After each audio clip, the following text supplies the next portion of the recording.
All right, y'all, where y'all at? Let's go. Great continuation. Hey, y'all.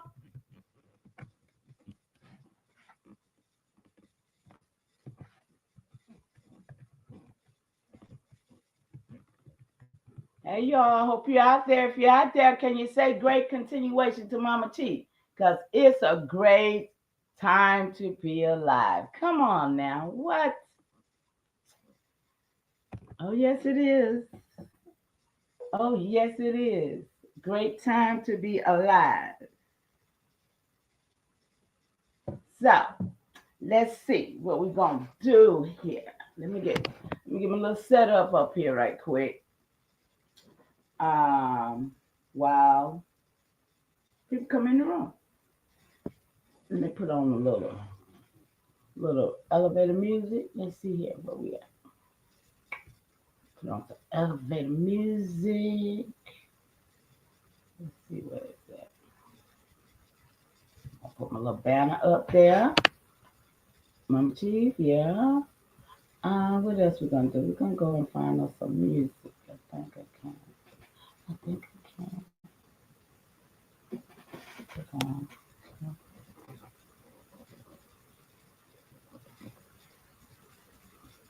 No, I'm trying to create another banner. Oh, the media. Okay. There we go. The media. We're gonna do a little.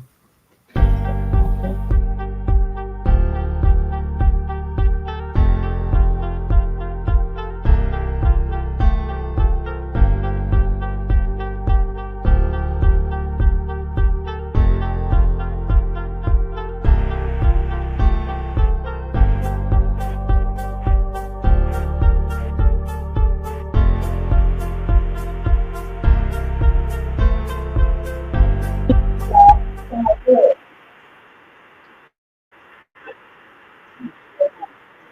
On my other page.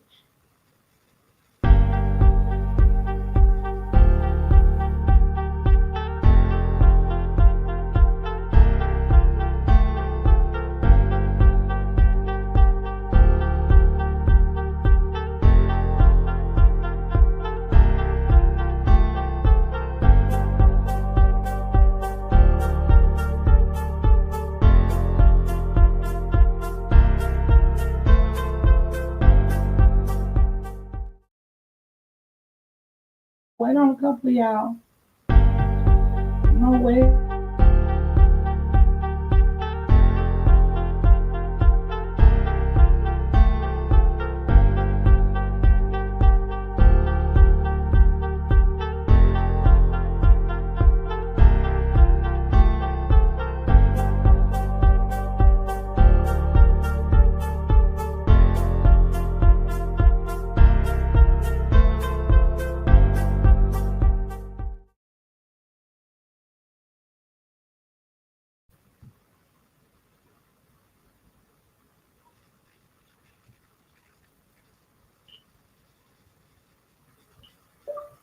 What's up? Ain't nobody came in yet? Okay, I'm gonna keep playing this for a second. I know y'all probably hiding up somewhere.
One more again. Trying to let somebody come in the room, y'all, before I get started. Peace and love to you, Arthur. I saw you on my other device. So thank you, and thank you for sharing it out, and thank you for coming in, y'all. I got some good stuff for you if you want to be here and get it. Let's get it.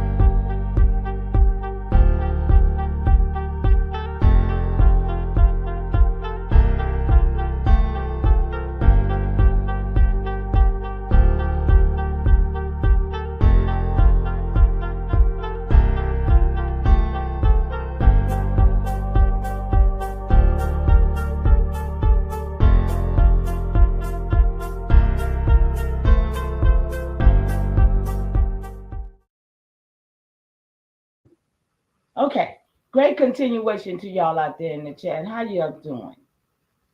It's a great time to be here, y'all. I don't know about you, but I'm looking at some things, and I'm glad that I'm in the right frame of mind as I see what I see.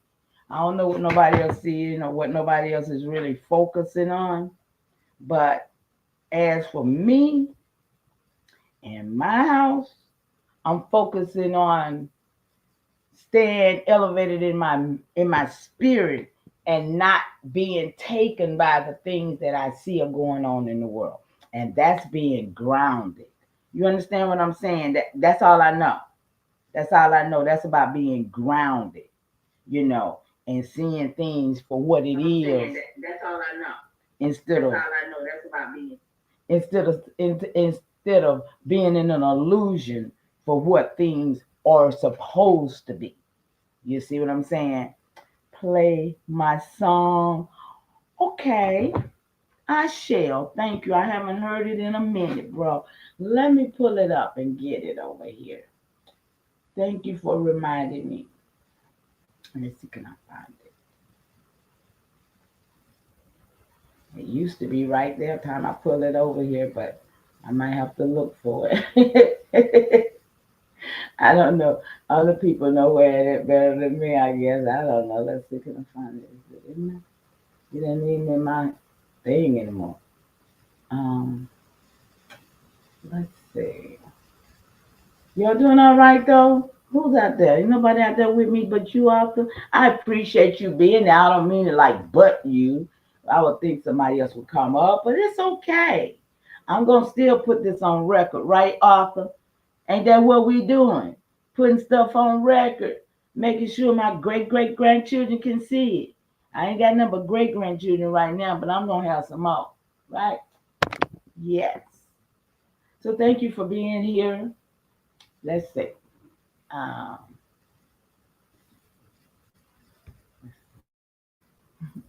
what's up? Y'all know I'm trying to turn my camera around, right? Let's see. I want to turn my camera around. I forgot how to do it.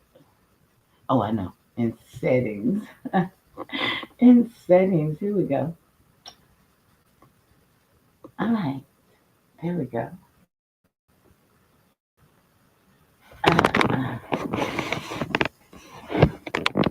Get that screen a little bit. There we go, y'all. Here go Mama Cheese song. Shout out to all the Mama Cheese.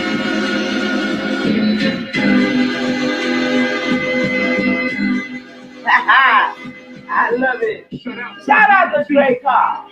Yeah, you be quiet when Big Mama speaks. How you doing, nephew? Hope all is well in Chi-Town. Even on that journey, that love grows how the garden be. The first yes. When we sit, the first to heal us, Mama's born. Yeah, you know, my pride and joy. Soul food, yeah, you know, I'm an enjoy.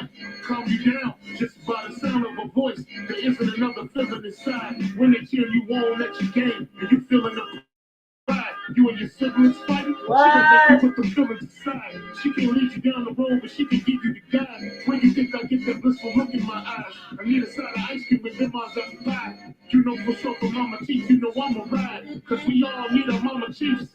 Great continuation to y'all. The greatness, the patience, the foundation, the knowledge passed down so many generations. I'm motivation. I just want to thank you for my creation, cause we all love a Mama Chiefs. Yeah, we all need a Mama Chiefs. Yeah, we all. The love is real too, y'all. It's realer than the hate. I swear it is. Yeah, because we all need a mama chief. Yeah, we all love a mama chief. Yeah, we all rap for mama chief. Shout out to all the Mama Chief. Inspired by Mama Chief Power Time. Let's go, y'all. What? I think we'll do it again. It's so short, y'all. What? I know it's more than one people in my chat. Shout out to the mama Y'all chief. ain't gonna discourage me. You might as well let the numbers show.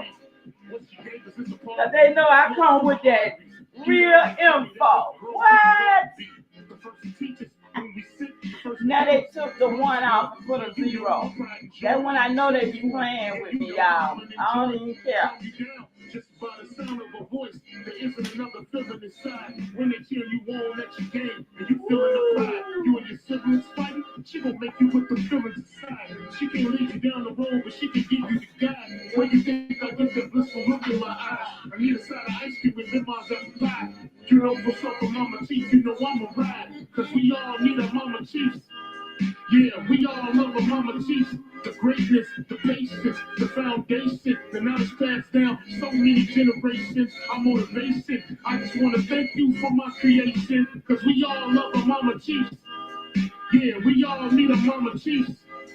Yeah, we all rap for Mama Chief. The dedication. I seen your tears at my graduation. Now look why you would have made it. You the reason I'm one of the greatest. Yeah, cause we all need a Mama Chief. Yeah, we all love a Mama Chief. Yeah, we all rap for Mama Chief. Now be quiet, let Big Mama speak. Once again, shout out to Dre Cobbs for that Don't take song. collagen until you watched it. I appreciate Dre because at the time that song was created, it was at a time that my grandson was taken from me. And with that was the gift that Dre gave to me, not even knowing that what had happened. So I honor Dre, and I will always appreciate him for that, because that song, no matter what happens, that song is in the ethers. That song is in people's spirit. That song is with people who heard it the first time they heard it. They can't get it out of their mental. And that's a very powerful song, Dre. And I'm grateful that it was inspired by me, irregardless. And I will always walk in that energy and in that peace. So shout out to all the Mama Chiefs. And as I always say, and the Papa Chiefs too. I honor y'all in your steads. But I came on the internet today to just talk about some things that I be researching, because I do a lot of research. I do a lot of finding out what happened, what this and what's that. So, I just like to talk about it instead of holding it to myself. And um that people can take it further with their research and find out if it's interesting to them. And I don't like to go a whole lot into a whole lot of things, like reading a whole document, just portions of it where if I can tell you where you go get it, you can do the rest of it yourself. But I just want to share some things, okay? So that's why I'm here today. For those that will get this on a repeat, shout out to you. And I hope I say something that you can take and research and know what to do with, because that's what this life is about. I feel bad for people who don't realize, and they live their whole life and they don't know what they're supposed to do with it. That's a sad being to me. So let's see. I have a few things I want to go at. Let's see, can I get to it here, you guys? Okay, go back there and go back here. Let's see.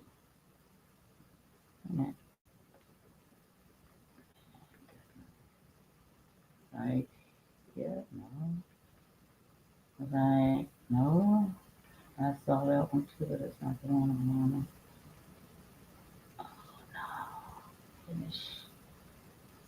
Uh, y'all give me a minute. Nobody. It's just me and you, Arthur. I appreciate you hanging in here with me because okay, here we go, right here. Factories were often overheated and lacked ventilation. No, we gotta go. Today, 6 to 8.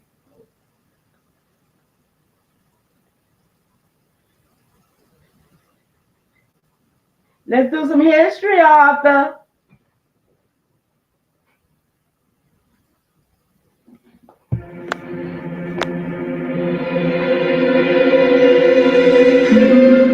I need this up a little bit more, I think. A vicious cold snap hit New York in the first week of February Did they say what this 1897. was? Wait a minute. Wait a minute. Hold on. This is called the Gilded Age. The Gilded Age.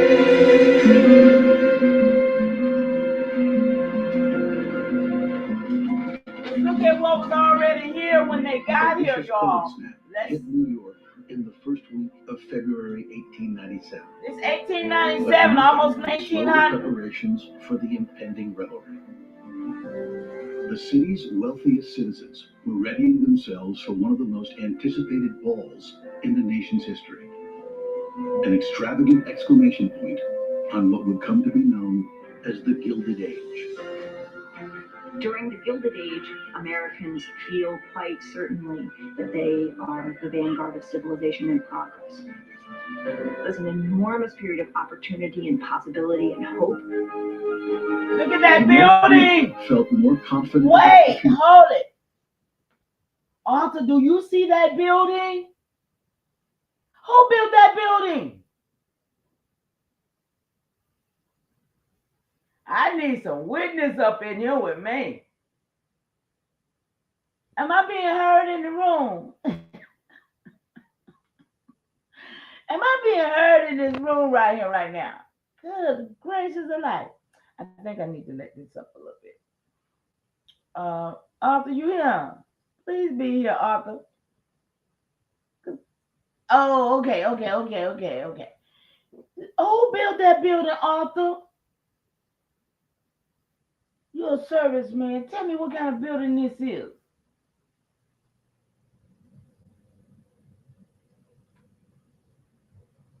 I want to know what kind of building this is. Huh. Oh boy. I need a screenshot of that building right there. Because if I'm not mistaken, I'm looking at some Spanish. Well, okay, 1880, 1897. Hell, all of them have been here. We did, because it has curves. Well, what I'm looking at is that if this is in 1897, hell, we done had the English done been here, we done had the French done been here, and we done had the Spanish done been here before any of these Caucasians got here. Right? We what? Yeah, this is serious right here. That's a serious building right there. Than the guests who would gather for the party at the luxurious Waldorf Hotel. Oh, look at that building. According to newspaper reports, and I seen this video, but I ain't see that building. Working class families for a full year. My goodness. Defenders noted that the ball stood to benefit the entire city. Critics begged to differ. With all look the at that, warned one minister who have to lie awake nights contriving to spend their time and their money, and all the others who lie awake wondering how they may get food. You heard say others are riding away trying to find out how they gonna get food when these are the rich aristocrats.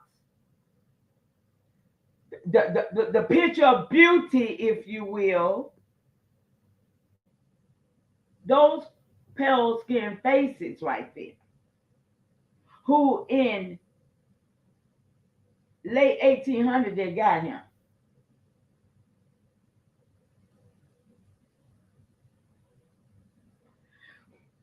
There is danger in the air. It was a fractious time in which a sense And I of wonder when did his people get here, okay? amidst growing wealth was emerging.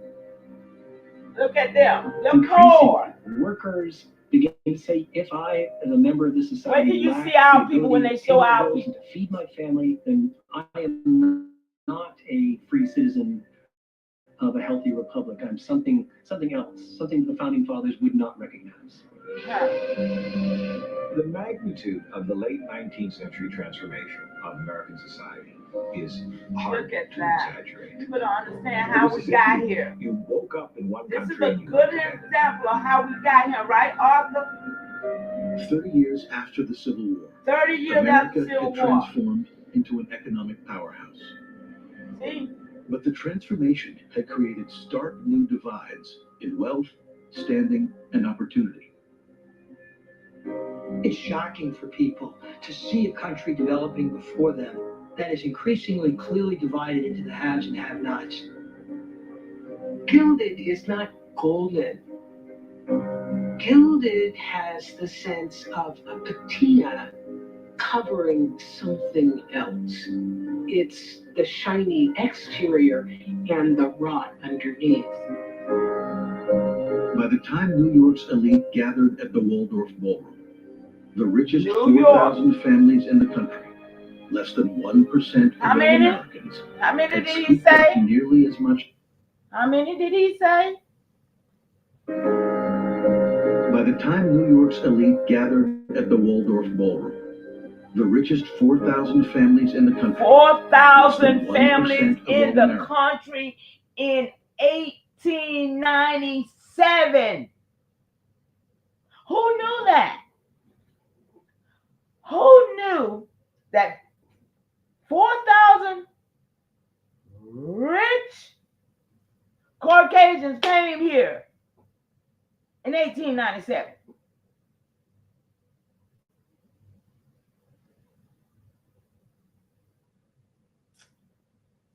At the Waldorf. Come on. Had scooped up nearly as much treasure as the other 11.6 million families combined. That's crazy. We are the rich, one partygoer remarked. We own America.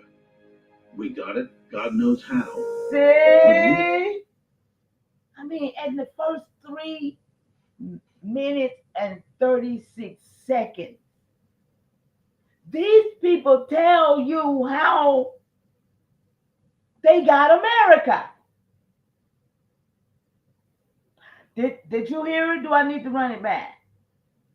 Well, all these niggas, being Moors, Hebrews, African Americans, black, anything else, if you ain't part of them, hell, you ain't got, you, what? That's crazy. I don't understand what's the problem. If we Because can. we don't understand what happened. There is this fight over what is America's collective self-identity. Who are we? See, who are we? That's still Are we there two right nations? there. The only American I hear niggas saying, we are the... Listen, niggas, if these people took their money up out of here right now, ain't now nigga know what to do. These niggas are panic. Don't you think they're panic, bro? They're panic. It'll be a panic attack around here all the time. The poor and the wealthy? Or are we one nation where everybody has a chance to succeed? No. Because y'all took that from people. Look at the people that sponsors this. Yeah. They are to be looked into.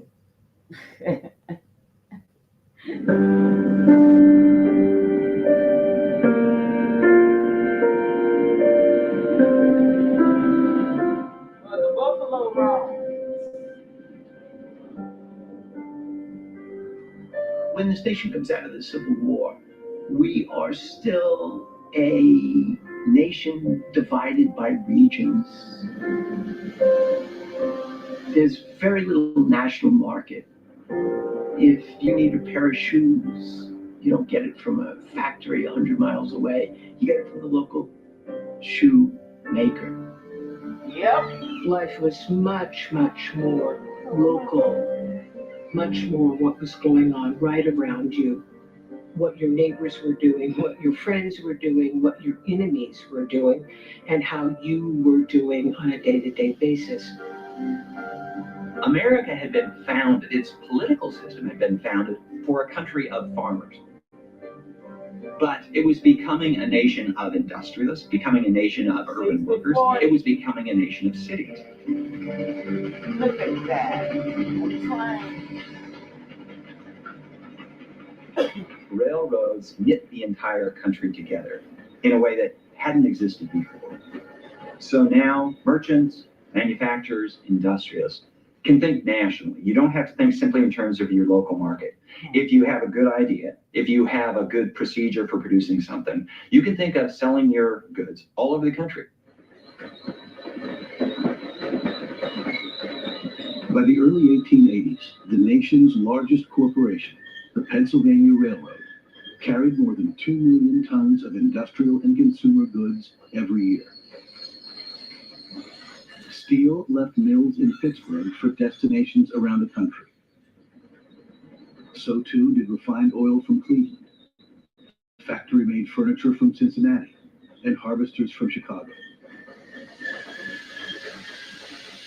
Railroads moved coal from Wyoming, timber from Oregon, silver from Nevada and Colorado, and copper from Montana.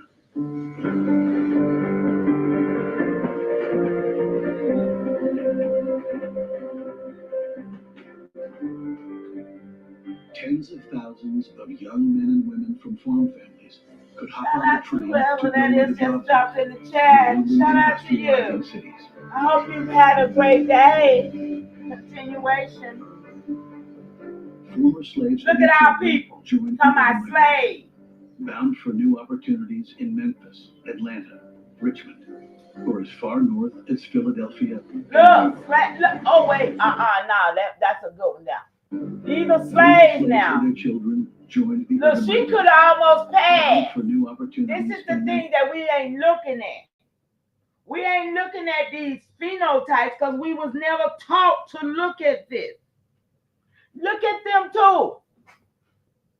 Who's who what? When you really explore the fact that we've been given a black and white connotation in the 1800s, it wasn't that way in the 1700s, and it wasn't that way in the 1600s. But in the 1800s, we had a problem with colorism, right, bro? And with this colorism, somebody became white, somebody became African American. Pretty much boils down to being black, right? So this is a good picture. I swear it is.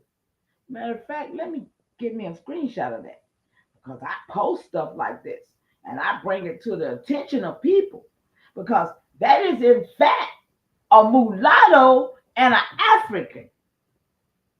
In my opinion, I don't know about nobody else's, because I have the opportunity and the knowledge now to be able to tell the daggone difference in people and they phenotype. Now, I don't know what say you about it, but I know what I say about those two faces that I'm looking at right there.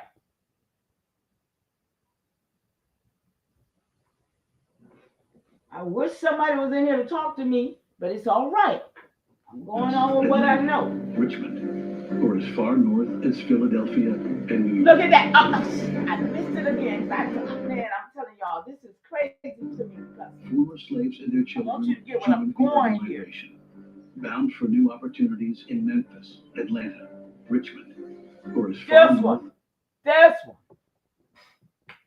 This picture right here.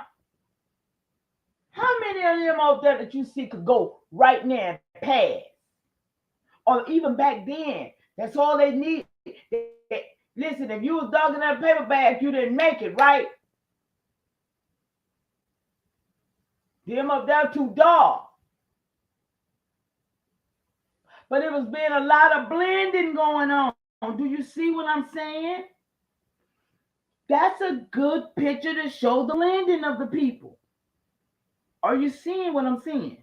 Please say yes. That's a good picture to show the. I see four of y'all up in here now.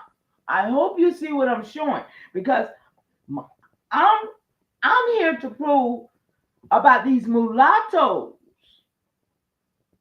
These mulattoes being the ones that end up being this myth that I hear these Moors say. Yeah, we created the myth of white supremacy because, but this was 1897. This is when all this started. And you can see it right here. This is when the breeding and all this old crazy stuff started happening. When Walter Ashby Plecker.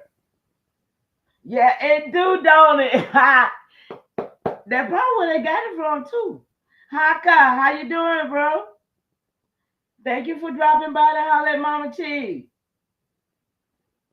Peaceful over here, bro. I'm just sharing some stuff that I be researching, finding.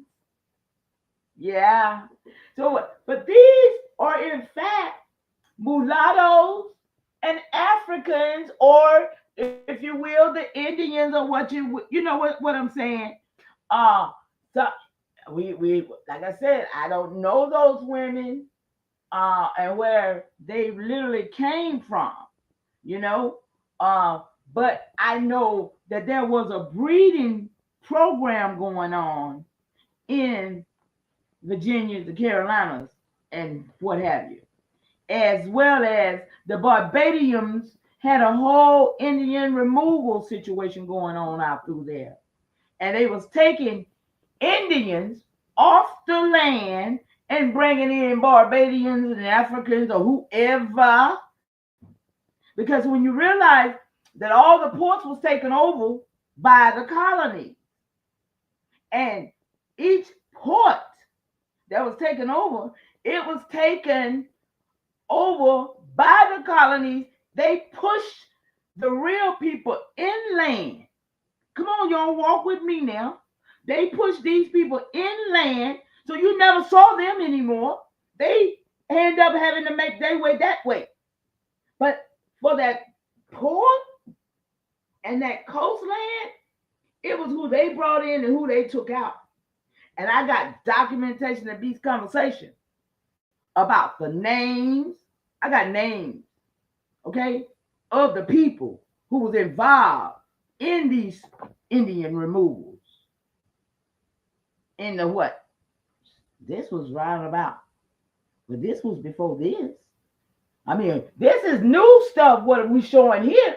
This is 1897. This is almost 1900. Peace and love to you, big dog Philly. How are you? Yeah, they had controls of all the ports. Remember, these people just came in through Ellis Island. Okay? These, not these that we're looking at here, but these in this Gilded Age, they just came through in 1897. So, but we talking about the Barbadians taking Indians out of here in the daggone 16 and 1700s because they work for the crown. Halito Sharon, it is so good to see you, my sister. Great continuation to all y'all. I hope y'all had a good, few days going forward. Y'all know how I am about continuation. So it's so good to see y'all. Thank you for coming over. I'm showing the Gilded Age, y'all. And I'm so glad to see y'all. Y'all just popped up in here right on time. But this is a good example of mulatto and African Americans, as they called us, or the Negroes, which that was another name brought to us. And I'm gonna show this tonight if I get a chance, because I still see a lot of scholars They call themselves scholars. I'm not a scholar. I just learned what I learned. And I ain't gonna take on no Negro, because I know a Negro came from the word Negrito.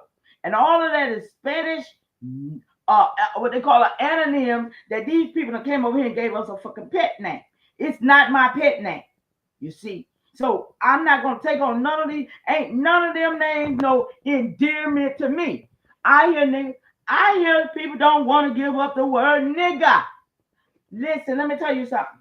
Nigga does not mean anything to me. For me to think that's a word of endearment. Hey, what's up, my nigga?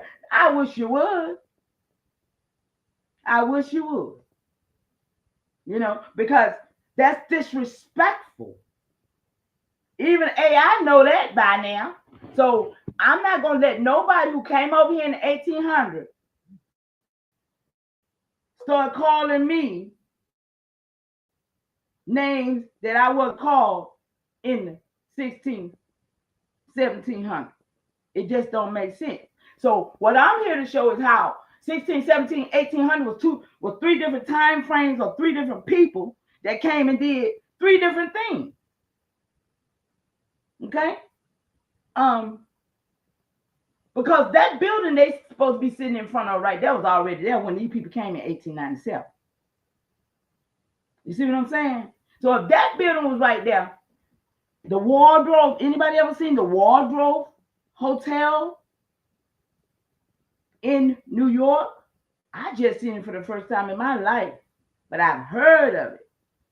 But how about it was already there when these Caucasians came through Ellis Island? So if it was already there, we know ain't none of them Caucasians, even though it's 4,000 of them came here. That's what it just said. It was 4,000 of them. 4,000 rich people came to America in 1890 something.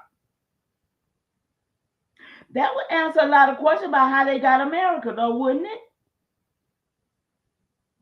They said they didn't even know how they got it, but they know they got it. But it's 4,000 rich people. So let's go, y'all. I hope y'all see what I'm saying here. Let's see. It's Philadelphia and New York. Y'all shut it live out, please. The hope is for equality and for first-class citizenship, and to be a part of what is happening in terms of progress and change. They're trying to make the democracy and the country work for them. Progress. And let me say this, y'all. I know y'all see my cash app going across there, and y'all ain't never heard me ask for that. And believe you me, you will never hear me ask for that. But I put my cash app down there just in case anybody feel the need to want to, throw a little something in my pot, because I do try and come correct. You understand what I'm saying? All the rest of that bull stuff that happened last year, you know what? Y'all know me. I ain't with the bulls. I'm going to do what I got to do, though. So that's why that's up there. It ain't up there begging, but it's for the love of the game, baby. Shout out to y'all. Shout out to all y'all that came up in here. Who? Arthur, OG, who else? Sharon, Haka. Haka, is this your first time coming over here? Thank you so much. I think I remember you in other folks' chat. Yes. And for those that's in the bushes, you know it wouldn't be no bushes without you. Thank you for being there. Is part of the American credo and has been almost from the beginning of the nation. Americans prided themselves on their inventiveness, their ingenuity. See, y'all hear who the Americans is, right? We gotta stop wanting to be everything and everybody. What's up, Wolverine? Thank you, love. There's a pastor who talked about these technological innovations as God's tools to make a more perfect society. And so it becomes a spiritual idea, this industrial spirit. Y'all see you working that shit, right? Alexis B. Thanks, baby. Great continuation. One of the most innovative entrepreneurs of the day. Y'all, we just getting started, y'all. I'm gonna be here for a little while. I got something I want to show y'all. Full of fine-blooded horses and enjoyed taking long rides through Central Park. Where is the Indians at? Where is the Moors at? Where is anybody look like us at? I'm sorry, y'all. Y'all know I get excited about this stuff. Let me cut this down so it might be a little loud. Am I loud, y'all? Y'all know I get excited, right? Am I being offensive to anybody? I'm not being offensive, am I, y'all? I'm not. Y'all don't feel like I'm screaming at you, do you? Because that's not what I'm doing. Let me cut this thing down so I don't have to scream over him. Let me make sure y'all can hear it. Oh, they are in New York, Haka. This is New York in 1897. Just getting here. Y'all with me? Let's go, y'all. Having just consolidated his growing manufacturing enterprises under a single banner, Carnegie Brothers and Company. This is Carnegie. Some days, Carnegie would ride out of the park and head north on Upper Broadway. Thank you, Haka. I love you for Other that. days, he would ride all the way to the High Bridge. Look at that, y'all. Where we at? Up to a gallop. Look at that, y'all. I'm amazed. He was out riding through New York. His blast furnaces 300 miles to the west produced more than 60 tons of steel. And I always wonder who was the one that thought to put all this steel and all this pollution on Mother Earth. I always wonder. It was Carnegie, y'all. It was Carnegie. Check it out. As the average American made in a year. Another quote, yeah. Remarkable and novel fact. Look at this, y'all. Who knew this? The emblem of a new kind of American dream. This is their American dream. Ain't ours. Like This ain't ours. Rockefeller in the oil refining business. Yeah. And Cornelius Vanderbilt in railroads. Ports. Carnegie was riding a wave of industrialization, using new technology and mass production. Look at this, y'all. To secure enormous. Where we at? What's important to realize is that these men, they have visions. They had a vision. Rockefeller. I asked myself, that's why I'm here today, y'all. I asked myself, who had the vision to complete this task? Who did this? And then we sit here waiting on somebody to do something for us, and we see who they is. They stay right there in the White House now. I ain't seen nobody look like her but the little boy who thought he was a preacher and was preaching like Martin Luther King. And a few more of them other brown folks was up in there. But we know they not like us. Because they didn't say nothing about us. Let's go. Feller, the railroad barons, they don't invent anything. They're managers. Carnegie is one of the few American millionaires of this era or any other who can genuinely call. Wait a minute. Haka. And where are the slave ships that we came from is what's confusing to the Pan-Africans.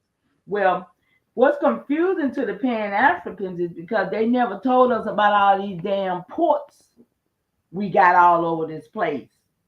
That's like what you call them, cells. That they're feeding people in him and feeding the original people out. And you know what I'm saying? So yeah, this Pan-African madness. I'm trying to watch my mouth, y'all. The Pan-African madness was some more of the plans of the other people who had gotten involved to do what we got now, this big wide confusion. But I figure we see how these people came here in 1900. You might well say 1900. Because 1897 is so close to 1900, you can't get to 60. You know what I'm saying? So in the 1900s, we got the rich folks came. But remember now, we had the England in the 1600s, and they was rich too from over there. And then we had the Spanish. They were supposed to be rich too, colonizing from over there. But then here come the 1800s. Here come all of them. They're coming back over here. So did they do in 16 and 1700 prepare the way for them to come back and bring? You know what I'm saying? We got to see this thing for what it really is here. And then when people say, okay, they used to say we got the slave master name. But we found out we were the slave master over him in some regions. That's what they say, right? But yet, you got New York, Chicago, and California. And you got Angel, Ellis, Castle, and it's one more. I can't think of it. Anybody can help me with that? I appreciate it. Over there. Coming off of that rim over there. Then you got over there in Virginia. You got Carolina, South Carolina, and North Carolina. Then down there, you got Gaston. You got 4-5 ports down there bringing in the brown people. Hey, live and learn. Great to see you, love. I am doing well. Thank you for asking. So you see what I'm saying? You got all these ports, and each one of these ports is sales. And they feed people in and they feed people out, y'all. This is what I have come up with in my research. It's all on my TikTok page too. Go look over there, y'all. I be throwing stuff everywhere. But when I say these people set Los Angeles, New York, Chicago, those places up to be what they just said, 4,000 millionaires. It wasn't no Pope folks really came like that. Now when we see them Pope ones, those was some folks they were bringing over here. Because from what I understand is that these black Europeans, y'all, I'm just gonna call them black Europeans, because I'm gonna say they Moors, Jews, and Christians. I'm gonna say these three threes, baby. That 33 and listen. What's that is 11. I just heard somebody say yesterday. 11. 3 11s is 333. Yeah, who's that? Crip Jesus. Oh, they done took the whole land, man. When I tell you, if any of y'all say y'all Indians or whatever y'all want to call yourself, you best to get and be, because the Moors, they own all this. Everything there. I mean, everybody on Moor. Everybody on Moor. If you're in the Moor, you ain't, and that's a. But anyway, let me let the TV play. Call himself a self-made man. He really does come from humble origins.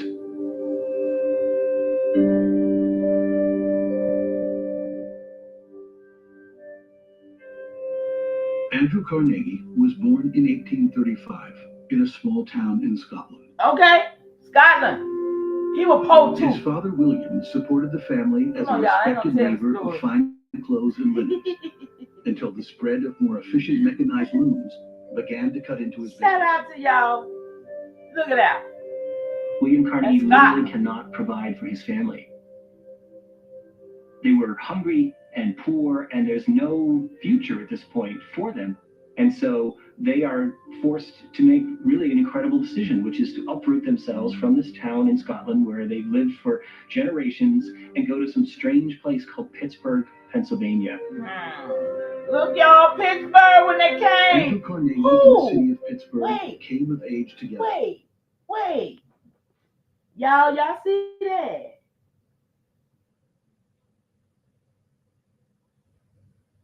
Y'all think that's fake because it looked like that? Shag, how you doing, love? It's so good to see you. Do y'all think that's fake because they painted it?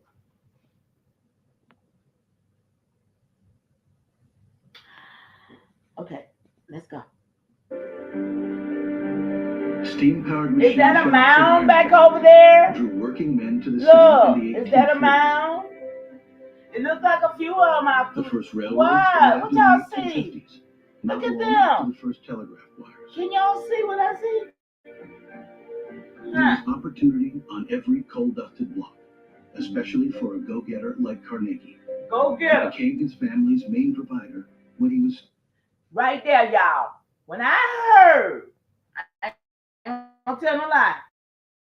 When I heard this yesterday and I heard that man say that, it gave me some type of energy. It gave me some type of energy. Because see, we gotta be a go-getter. We gotta go and get what we need. We can't be still sitting here talking about somebody took something that we're on. Point blank right there. That don't even make sense to me. How somebody took your land and you own it? They came and occupied your land. That's what you say. But the majority of the people that speak that rhetoric to me, they ain't got an ounce of documentation to these conversations. They ain't got nothing to tie them to this shit. But they got the biggest mouths. But they ain't making nothing happen. So, to be a go-getter,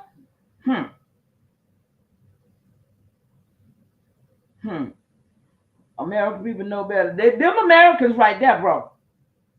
Them some Americans right there. They bought it. They paid for it. Mm-hmm. still a teenager. Carnegie has a number of talents that get him noticed early. He Morris is a Cole. smooth operator, which is a term that was used for guys that worked for Western Union who could tap out Morse code very smoothly. Now, do anybody remember when IBM came out? IBM dealt with coding. It dealt with counting us. All of that is a tabulation.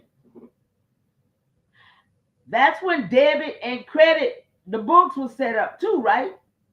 Which still supposed to be to this day. But we don't understand that. Young Andrew rose quickly, from telegraph operator to trusted assistant of a powerful railroad manager to a manager himself. But he was not content with a salaried job, no matter how good the salary. Go-getters ain't happy with what you're giving them. Carnegie saw opportunity in the booming railroad industry.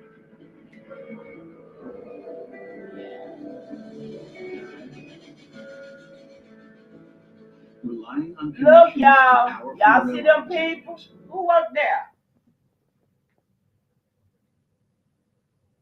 I saw one look like he could pass. What you thought? But these are the workers on them trains and stuff. Which He invested in sleeper cars, ironworks, bridge building concerns. Which became porters. And see, during the days of the porters, that was when they was getting us off this land too, y'all. Through them Coal mines and oil producers. I don't know where we at though now. Why we don't see none of us nowhere running around in the woods with full-time independent capitalist. what they say, born arrows and Skills at shit. turning insider information into hard cash.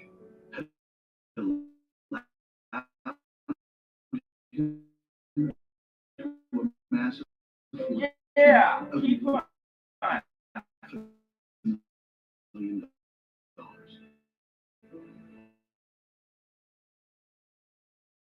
In the teepees with their born arrows and feathers.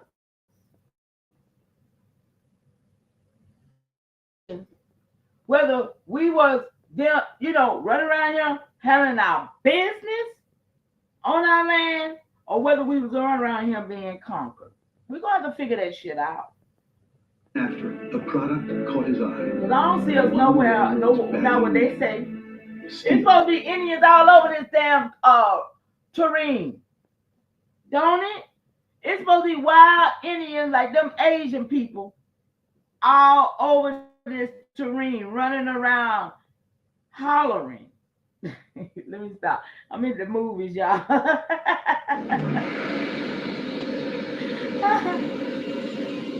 We just 13 minutes in on this, and I just got started, y'all. So I appreciate y'all hanging in here with me. High quality, super strong steel.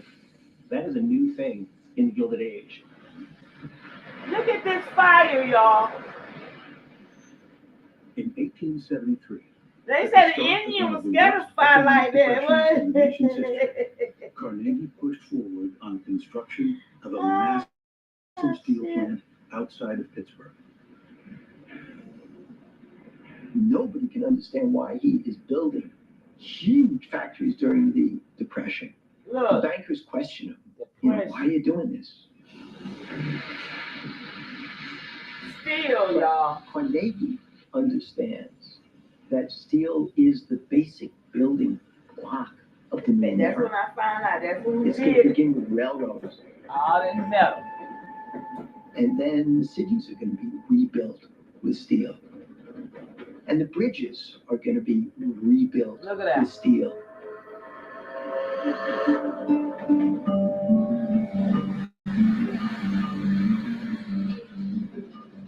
In the fall of 1875, while the economy was still sliding down, 1875. the He said. first Now he steel done went rolled back out of now. Carnegie's new mill. Did he say 1875? Wait a minute. The keys to underselling Wait a minute. Did he say 1875? Did anybody hear that beside me? Because 1897, well, that was when they were having that. Okay, let me just do a little the research. competition as Carnegie I gotta hear that again. Let me see. Because I gotta see something if he said that. That don't make sense. Let me see something. And the bridges are going to be rebuilt with steel. Let's see. 18.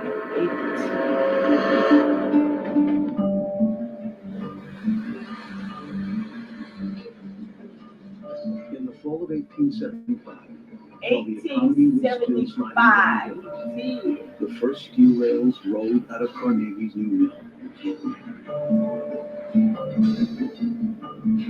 The keys to underselling the competition, as Carnegie saw it, were volume and efficiency. Cut the prices, scoop the market, run the mills full, watch the costs, Carnegie preached, and the profits will take care of themselves. Rather than conserve his machinery, he uses it up. Okay, here we go, y'all. I had to clear that up because I got confused with the date because I know that them folks, they showed us them folks coming over here in 1887. I mean 1887. No, 97, my bad. 1897, 3 years before 1900, right? So, but then they said 1875, he had did his business. So I had to go back and fact check. Carnegie was born in Scotland. He immigrated to what is now Pittsburgh in 1848. So that would make sense because it took him like 30 years. Yeah, okay. So I just had to clarify that because it was in my head. I didn't know whether it was in nobody else's head or not. But okay, we good. Machinery wears out, you'll just buy more.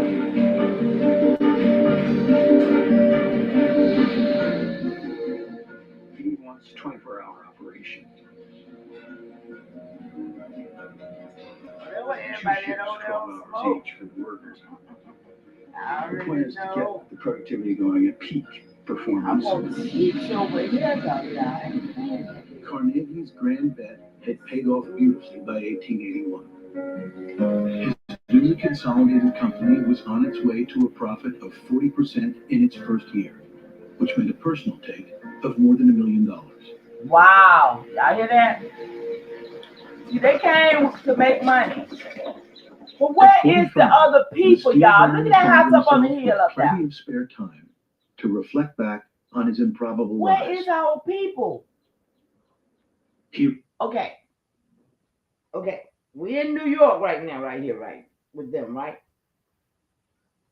I'm gonna do a bill on all these places because of the fact of what I know is there and what they're not showing up. And that's a problem for me. I don't know about nobody else. But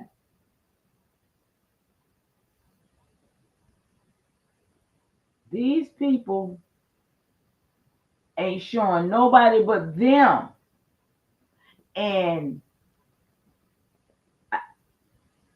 when they moved all of the New York people, they moved the Indians. Anybody know about this? They moved the Indians from New York. Was it New York? Yeah. Who was Philadelphia and Kansas? It was New York and trying to get my story right. It was New York. So it was New York. They took the New York Indians and moved them to Kansas. This is what I got some research on. And they took the Philadelphia Indians and moved them to Oklahoma, which became Black Wall Street. Okay? I said it, yeah, that's the way. And so that, in my opinion, now around 1900, looking at all that they done did right then from that they moved those people out. I got that information that they moved them out. So did they move them all out? Because we don't see none. That's my question. Why we don't see nobody but them there? And is that how they infiltrated? And just because it is New York, that's where they brought all of the pale skinned people, the Caucasians in that, because they wasn't here prior. Watch this, they're gonna show us. Read the great English philosophers, made studies of Confucius and the prophets of Buddhism, Hinduism, and the Persians, searching for answers to a knowing question. Andrew Carnegie is an intellectual, self-educated, but an intellectual. And he tries to figure out, how the hell did this happen? Why me? I'm trying to figure out why you. Why have I made all this money?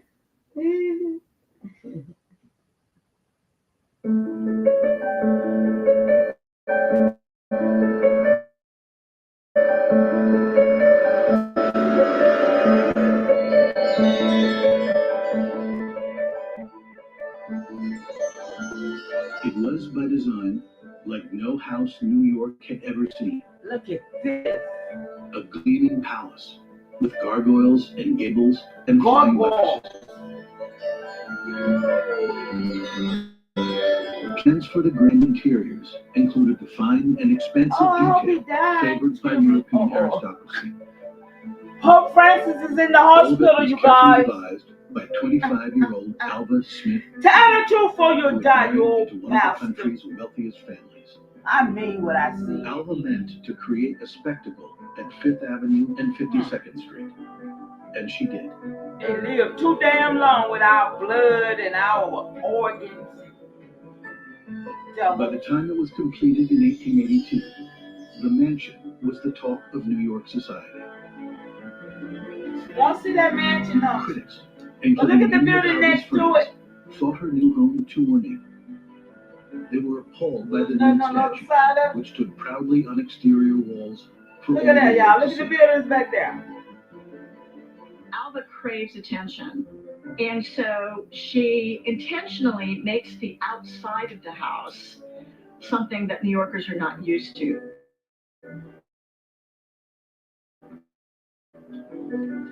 She's testing whether she can shock I'm people glad or not. you're enjoying it. Thank you for being here. For real. That this is the latest in architectural design. They're unsophisticated. They're Puritans. Look at that. Puritans. Those are Puritans. That she doesn't really care Snows. What's up, Gigi? She gets what she wants.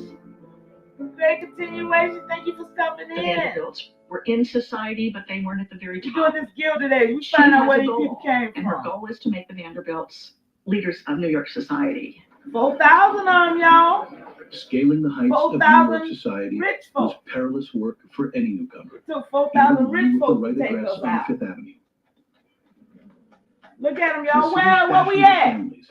That's all I'm going to keep saying throughout this video. Where is the other people? Social climbers. What people look like us at? Homes reflected this sensibility. They Look at prized these manners buildings. and modesty over They was striving there when and they show. got there. Part of the ideal back at the beginning of the Republic was a notion of restraint and simplicity.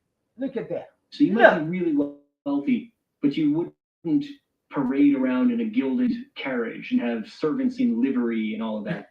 That was considered bad form, not just gauche, but really bad Republican form, small r Republican form.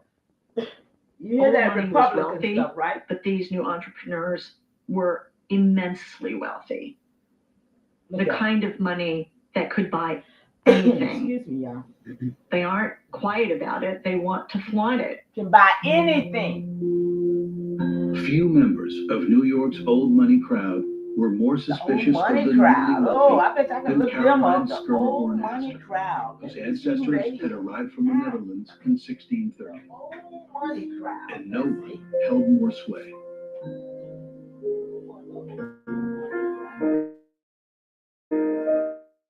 It was Mrs. Astor who would decide if the Vanderbilts were worthy of ascension into the highest tier of society.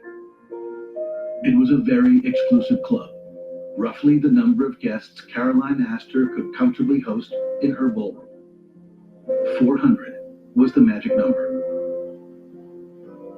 It's a very personal and 400 interpersonal world ribs, in which having the right kind of tea sets and the right kind of surroundings are fundamental. We never had such a party, y'all. Since the U.S. doesn't have a pre-existing aristocracy, it's really these women Ooh, who y'all kind of have to wait, make it up on the fly, and they become Y'all, I told you I bet I can find something. What's this? I asked AI. Who were the old money club of New York? Right? Can y'all hear me in the chat? I moved a little bit away from the thing. Can y'all hear me? Oh, I'm in Pittsburgh, PA right now. There are a lot of bridges here. I can also see where the mounds used to be in Pittsburgh. It's very hilly. Okay, so let me ask you. Are you going to go by the museum? Because that's one of my dreams is to get by that museum and go over there. It's a place called the Devil's Alley, all up in that big museum. It's a whole lot of artifacts. Chief Tammany's statue, him standing on a turtle's back, and some more relics of his wife. I think his wife or something. They had the chain around her feet or something. All kind of stuff up in that Pittsburgh. So please say it for me, Alexis. Go see. But look, can y'all hear me in the chat? Because I'm a little bit away. I want to tell you who this old money club was. Did y'all hear that? It's the Pittsburgh. That's it. It's up in Pitt. It's the Pittsburgh museum. It's the biggest thing up there. Chief Tammany, his statue's up there and everything.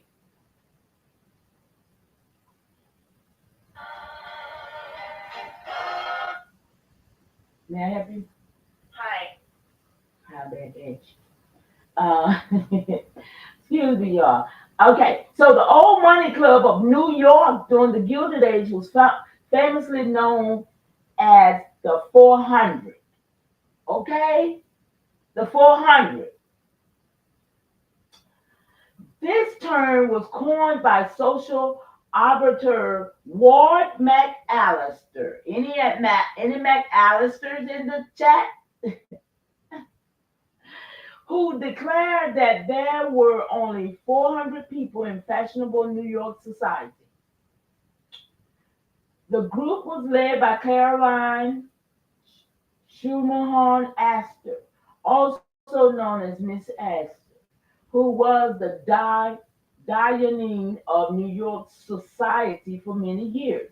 After her death, the role of leading society was taken up by three women, Mamie Fish, Teresa Fair, Ulrich, and Ava Belmont, who were known as the triumvirate of American society. See, y'all know I gotta look up all of these things that I'm reading about right here. Because see, this is how we got taken over by these things like this.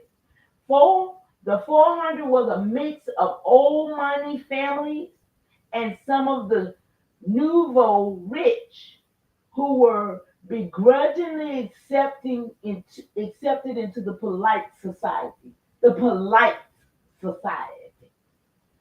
The list included prominent bankers, lawyers, brokers, real estate. Y'all, this is how we got it. This is how they did it. And railroaders, among others. So that's who that the old money club, is. Okay, okay. Let's go, y'all. Shout out to God and say, God, it's good to see you, sis. The people who are creative and improvisational and claiming who 400, the y'all. The real 400 club. club. Look at that right there. Look at that wig on her head. Mrs. Astor was especially wary of the Vanderbilts. Their patriarch Cornelius, who had made his fortune building railroads, was considered ruthless, unscrupulous, and crude. He had reportedly horrified one society dame and all of her friends by spitting his tobacco plugs onto her carpet. Yeah, you would have made me mad too. Mrs. Astor did have a grudging respect for the Vanderbilt family money. Cornelius's children and grandchildren were already among the richest individuals in the entire country. And with no inheritance tax, income tax, or tax on corporate earnings, they had taxes then. Y'all hear that, right? You think about Caroline Astor's 400, it makes it sound like it's really rigid, but it's fluid enough for some people to make it and then make it a little bit further, then make it a little bit further. Is that in I was determined to take advantage of that fluidity. Let me look it up. I'm gonna find it for you. Tell you where it's Alva understood the power of money.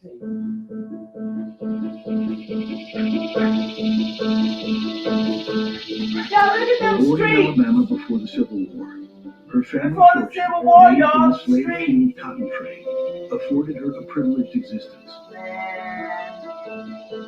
She spent her girlhood at fashionable homes in New York and in France, attended a pricey boarding school outside Paris, and summered at the resort town of Newport, Rhode Island. There was a force in me, Alva recalled, that seemed to compel me to do what I wanted to do, regardless of what might happen afterwards. She was disobedient. She was willful. She says that there was one year that she was beaten every day for misbehaving. What she learns from childhood is that if she is disobedient enough and willing to take the punishment, a lot of museums there. then she's going to get what she wants. Just a whole day at the museum would be good. Look at that The house. furniture was still being delivered from Europe when Alva and her husband. The furniture wasn't even here; it was being delivered from Europe. Did y'all hear that? In their very accommodating ballroom. I mean, we wonder how things happen. These people have not missed a beat to give us documentations, y'all. They made movies. They got pictures. But yet we still got people on live all night long trying to figure shit out, and we still behind the 8 ball. I don't understand. These people still waiting on their damn furniture to come be shipped to them all the way from Europe to America. And we can't figure out how in the hell this happened to us. They sent invitations to 1,200 guests, none more important than Mrs. Astor. Alva could not be sure Mrs. Astor would accept, so she made certain her upcoming ball was the talk of the town.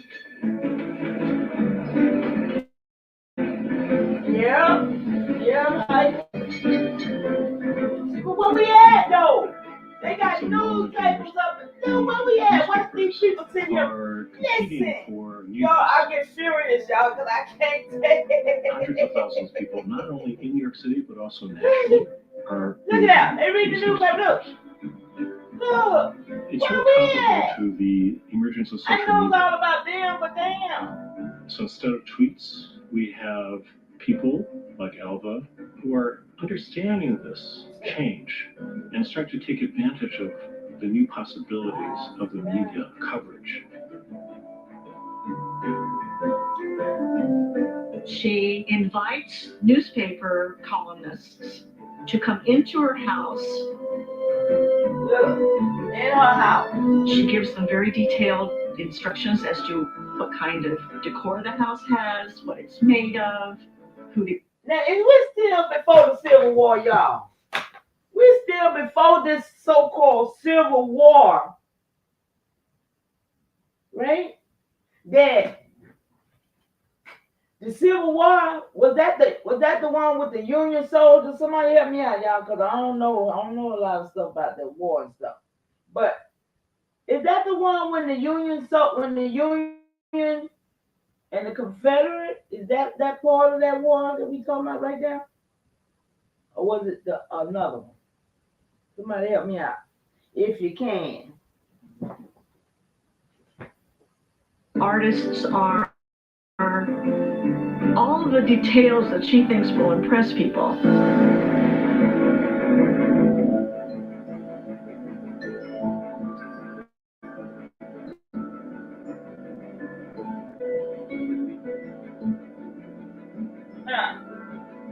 The Governator, I saw the Governator. Anybody know what a Governator is? I done heard of that word. Y'all, I can research everything.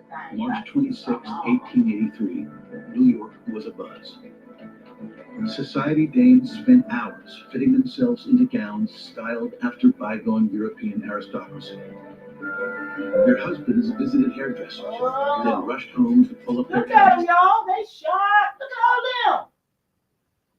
Y'all, I'm about done. I'm feeling a little outdone right now, y'all. I don't know about y'all. I'm feeling a little outdone. Look at that picture right there, y'all.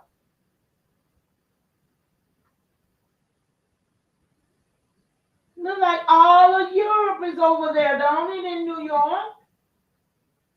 Look like that's a whole Europe. But yet they still had more white folks in Europe. But all them right there. And they don't tell you how many on those streets. Y'all seeing the picture that I'm talking about? Is anybody seeing what I'm looking at?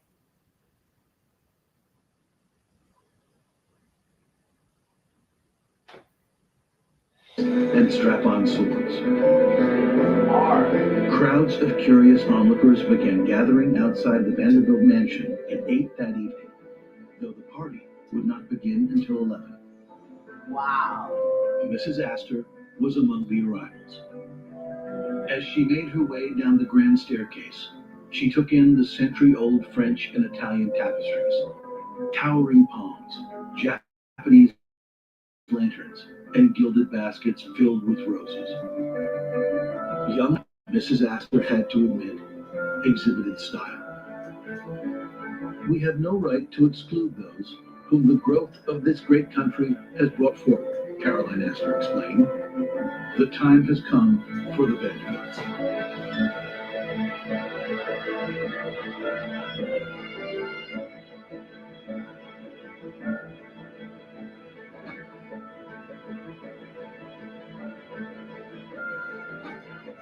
This is a nouveau riche world. They were what used to be called the chip-chop aristocracy. They had no breeding, no genealogy.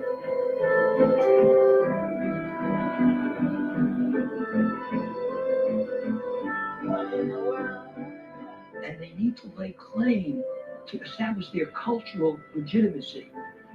One way to do that is to live splendidly, to be a spectacle, and awe people. The ostentation is not frivolous. It's really about how do you express the kind of virtue that you have through taste and through what you consume. Alva is actually being very creative and being very tenacious in trying to establish that profile, branding the Vanderbilt family. making the public, other elites included especially, appreciative of why they belong. It's not just wealth building in terms of Wow, they actual got dollars, animals on their it's wealth head. building in terms of status. What the world? What the world? You see, sis? You see it, though. But where is our people at, sis? Can you help me out right here? The American economy was You're my other intelligent sister in the chat. Y'all help me out, y'all. there were opportunities for all sorts of people. People All that had these skills, skills people that had no work. skills. Where we at? And they were attracted to America. Were we here? Where in the hell were we? Not to see nobody. I mean, I'm puzzled. Ain't nobody else puzzled about that but me. Okay.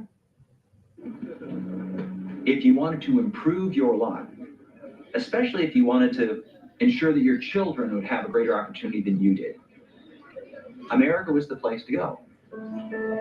You're a child labor. Look, out. Here they come, y'all. Here they come. Here they come. Between 18 But we already got 4,000 of them over there already. 3 Remember million that. men, women, and children entered the United States, more than triple the number who had arrived in the previous 5 years. Tripled what had came 5 years prior. They came from Y'all got that? That's when they came. Did y'all get that? They came 5 years after 1897. So what that is, 1902? So they come in 5 years later. But it's many, many more of them. So now, I thought it was a lot of them already over here in New York. So now these finna go over there in New York. But still, where is the Moors? Where is the other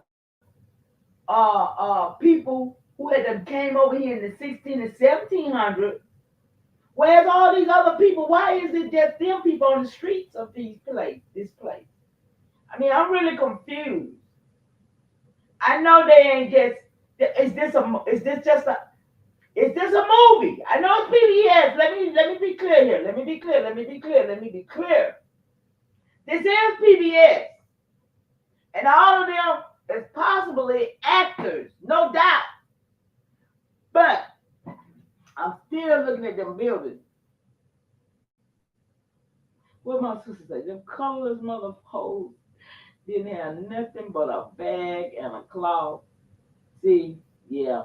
See, that right there, though, that right there does not make no sense to me, Sharon. I'm sorry. Because it's too much proof that it did.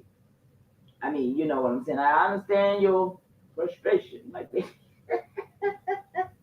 But that is not the case here. That is not the case here. Anyway, let's go. Scandinavia, Asia, and We're Latin going to go America. somewhere else in a minute. I'm going to let y'all look at the rest of this on your own because I don't want to take the whole time up because I want to show you some more stuff. The U.S. is kind of a gambler's paradise in this era. It's a lottery where you can go and you may do well. You're very unlikely to be Andrew Carnegie and get super rich, but a few people do it, and many more will get by. Well, they family though. Freedom from what now is going to There create is a a different new kind of sense of fight the imagination. they're seeing. Freedom from all the problems of the Yeah, old she world, could have almost from its passed. resentments, from its conflicts, from its scarcities. She could have passed. She definitely showed like she could have passed. The nation's biggest draw was New York, the country's first million-person city, Okay, where we at? where the population had nearly Where doubled we at? in a single generation. I don't see no brown. Where brown at? Anything brown. Just brown. You can just imagine what it's I don't see like no but to a bunch be of in a pale. place Where's the brown? that's growing so quickly around you that it's almost dangerous to be outside. The numbers of people, the numbers of vehicles, the acceleration of technology, the concentration of money means that the buildings are happening all the time, there's street works happening all the time, there are people moving through the streets all the time.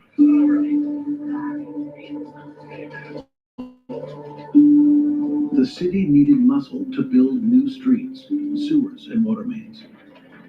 There were jobs running elevated trains, driving omnibuses, raising new wonders like the Brooklyn Bridge and the Statue of Liberty.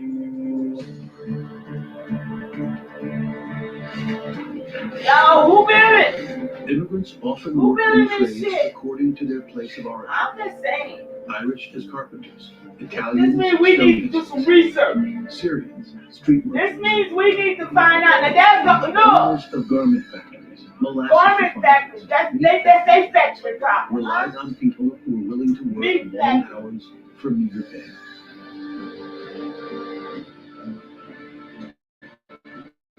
You'll see some One of the mulattoes things we up have to there. understand about the Gilded Age is that the number of individuals who become employees, who become dependent on paychecks, increases dramatically.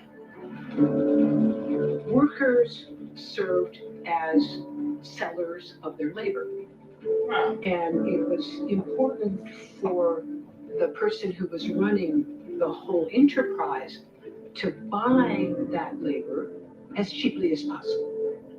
It didn't matter from the point of view of the person at the top, the company, Let me stop this right here. Okay, y'all know I asked some questions. When I ask some questions, I find some answers, right? How about I just ask, because I'm sitting here getting confused with time. And I gotta be put back on track so I can talk on track, right? So let's go. 1897, when they brought them over here, right? While I'm looking and I keep saying, where the hell we at? Where we at, right? I'm all confused, y'all. I'm disbogulated. No sees nobody look like us, right? Check this out, y'all. Gotta get in the time frame, right? Can y'all hear me? Because I'm talking to the phone like you right here, but you way over there. My bad. Can y'all hear me? Somebody give me a one, let me know y'all hear me all right. Because I'm going to tell you something. I'm going to go somewhere with this. Okay, we looking for us. Y'all hearing me? Are we still good? Let me see. Are we still good, y'all? I'm waiting on one person just to say yeah. Boy, run my mouth. Okay, thank you, my love. I appreciate you, sis. Listen. So, where was the Indians in 1897? This is my question. The AI, right? Yeah, I ask AI and I make her tell me the truth. When the Europeans came through Ellis Island, right? Here go the answer, y'all. In 1897, many, they called us native then, because we still the native, the original. Let's be clear. Tribes were living on reservations across the United States. That's why you don't see us, y'all. They don't took them and put them on a reservation by then, because that was what, that 1830? Yeah. And see, I wasn't in the right time frame. I'm looking, you know what I'm saying? I'm looking at how close it is to 1900. But I forgot about the Indian removal and all of that, right? So that would answer for why none of us is in place and not on the streets of nowhere during all this time when economy was building. It was just they people. Are y'all with me? Okay. It says that the U.S. government had forcefully relocated numerous tribes to their reservation through policies like the Indian Removal Act of 1830. By the late 19th century, tribes such as the Cherokee, Choctaw, Chickasaw, Seminoles, and the Muskogee, known as the Five Civilized Tribes, were primarily located in what is now Oklahoma. That's why! They're the mass moved up just like they mass moved their asses. Isn't that something? Whoa. So, it says Ellis Island, on the other hand, was the gateway for millions of European immigrants arriving in the United States. Hmm. The island served as a nation's busiest immigrant inspection station from 1892 until 1954. So, while Native American tribes were on reservations, European immigrants was passing through Ellis Island, often seeking new opportunities and a better life in America. Come on, y'all. And answer my question. I can stop looking for us because we on the red. Not the No, they was cheapest on the red. We was possible still over there in price. Georgia. In Could support a look, family. let me stop this right quick. No, we was not on no damn reservation. Let me clear this up right quick too, because it just dropped in my spirit. We was in the territory where we was. They just cleaned up them areas and moved folks out of there so that they could put their asses up in there. But we was all over here because my folks still was in Virginia, Carolina, Georgia, Texas. We was still all over these places. We the ones that didn't go.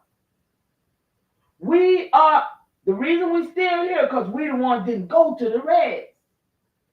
They took and made up those tribes of those Asia-added people and put them on there and say they moved us out. Nah, it's not like that. I don't believe nobody up there looked like those people that they put over there on the Reds. I don't. Still don't look right there. I mean, that's why I said we gotta figure this shit out. And when I saw this, I was like, well, damn. So we gotta figure it out. We can't just keep sitting here talking about, oh, this our land when these all these shit. Employers expected everybody, even children, to work 12 hours a day, 6 days a week, with few, if any, breaks. Factories were often overheated and lacked ventilation. Workers had no escape from harsh chemicals that caused lung infections and respiratory disease. There was no workman's compensation. There was no insurance. If you were lucky, you were taken care of for a little while by the employer. Or is there some Indians that was still industrial accidents were a major concern. Workplace safety was a major concern. Look, a sense of shared peril bred solidarity. Men and women joined labor unions to demand. Y'all see the men? Now where they come from? Where they come from? This, I don't know what year. Better wages and safer working conditions. This probably 1900s. They embraced their role in democracy in the 1900s now. and proudly identified themselves as working class.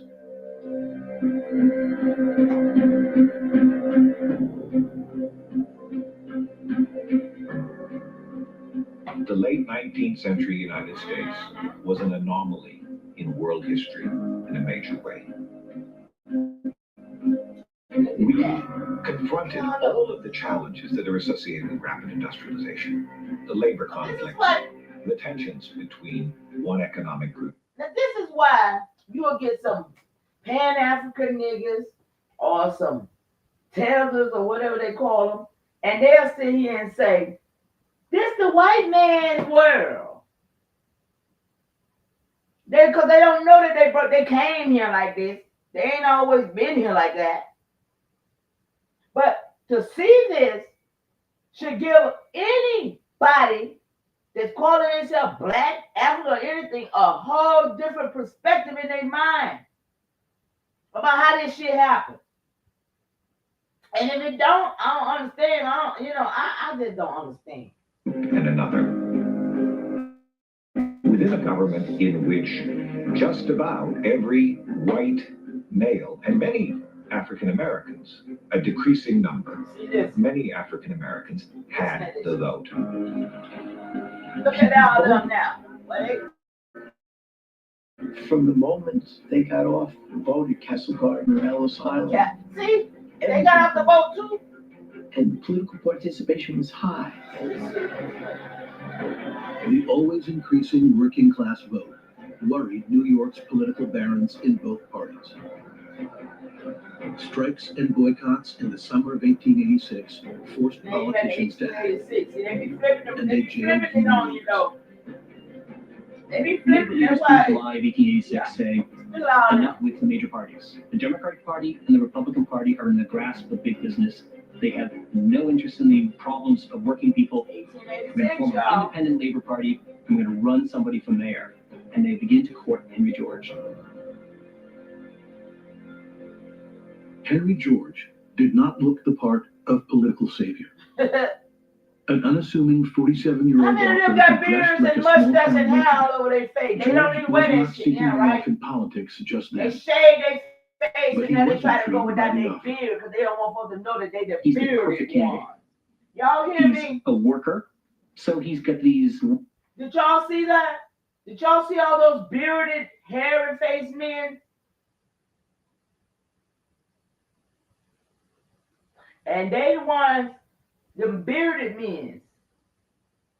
And that's where they say Barbados come from. The word Barbados come from because the trees look like bearded men. That's where the name came from. Working class credentials, but he's also an intellectual. He's also a public figure. Henry George's renown was almost at it. entirely self-generated. Now they clean Born out of his shave, own y'all. Y'all remember difficulties how they with the come on rapidly TV, y'all changing clean American shave? economy. Wouldn't have a speck of hair on their face. A native of Philadelphia, George had gone west to California when he was just 19 to make his fortune. He tried his luck in the gold fields, They knew they set could make type a in fortune printing here, firms, y'all. and even sold hand-cranked clothes dryers door to door to support his young family. Nothing worked. His low point came the day his second child was born, and his new printing business was failing. He is absolutely broke, and he doesn't know what to do. He's completely desperate. Now he has a family to provide for. So he steps out onto the street, and he walks up to a man and says, "Can I have $5?" Y'all know And the I'm, man gives y'all him the know I'm $5 looking at it. bill. Like, And George get writes, it off the "I was TV. desperate enough to have killed him for that money." Henry George is sort of imprinted in that moment in a way he's never going to forget. Here he is, this And that look hardworking, good right there. smart, Look at him. ambitious man, and he's out there on the streets begging for his little family. His little family. He begins to wonder what's going on. This is a country with plenty of land. It's a country with plenty of resources. It's a country with millions of people who want to work and who can't. Yeah. What has gone wrong? They came to work and put us out of business. George spent nearly a decade parsing the riddle and emerged with an answer.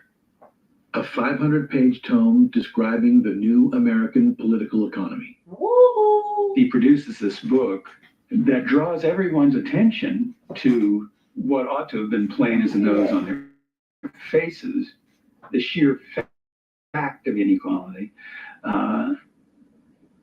poverty amid plenty.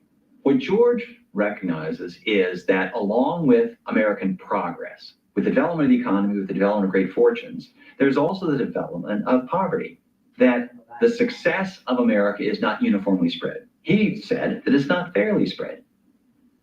It is as though an immense wedge were being forced through society, George wrote. Those who are above the point of separation are elevated, but those who are below are crushed down. Henry George self-published his new book, Progress and Poverty, and moved to New York in 1881 to promote it. It will ultimately be considered a great book, he told his father. This I know. He was right. Progress and Poverty was a surprise bestseller.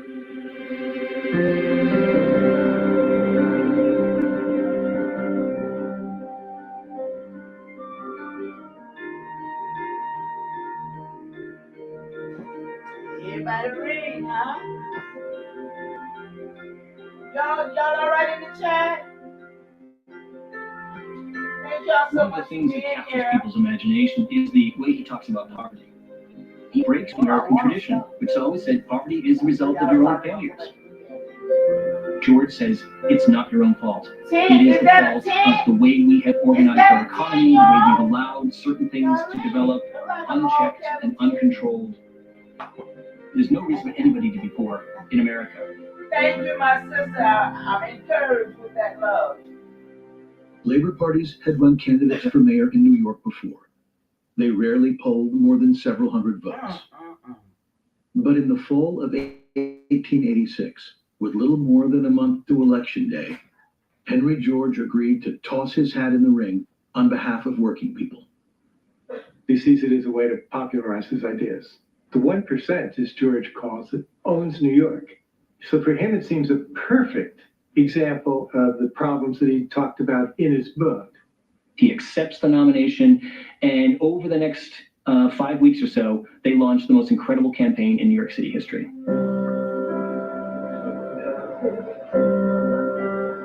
He will give 5, 6, 7 speeches a night all around the city. This is called the tailboard campaign, because he would get in these wagons, they pull the wagon up in front of a railroad station, in front of a factory, flip down the tailboard, and Henry George would stand up and deliver a speech urging people to not vote for the major parties, but to vote for the United Labor Party.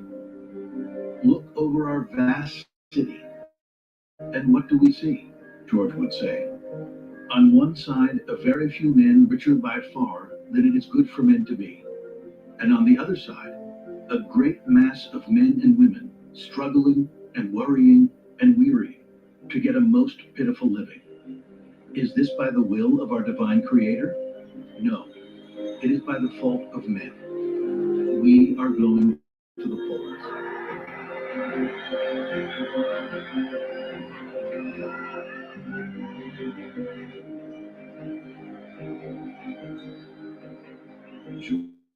George championed opportunity for all, and a city government that would prevent the strong from oppressing the weak and the unscrupulous from robbing the honest.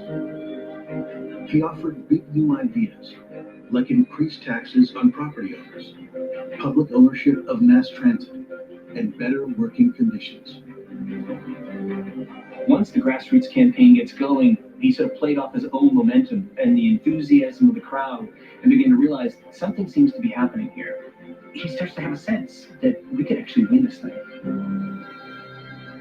Most political pros believed his message was too radical to have wide appeal.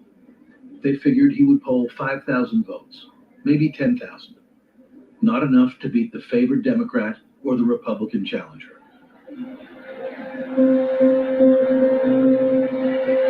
On election day, right out of the gate, people are reporting huge turnouts.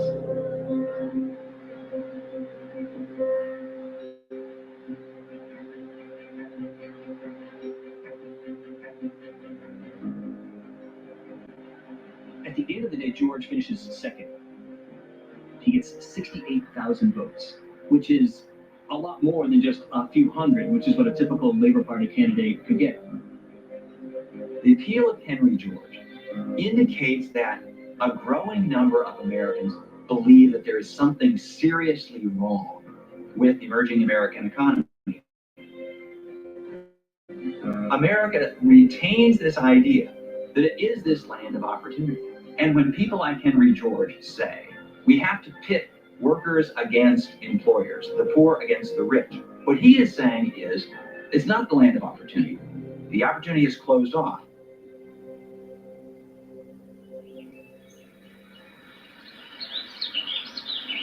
J. Pierpont Morgan valued order and stability above all else. He demanded routine.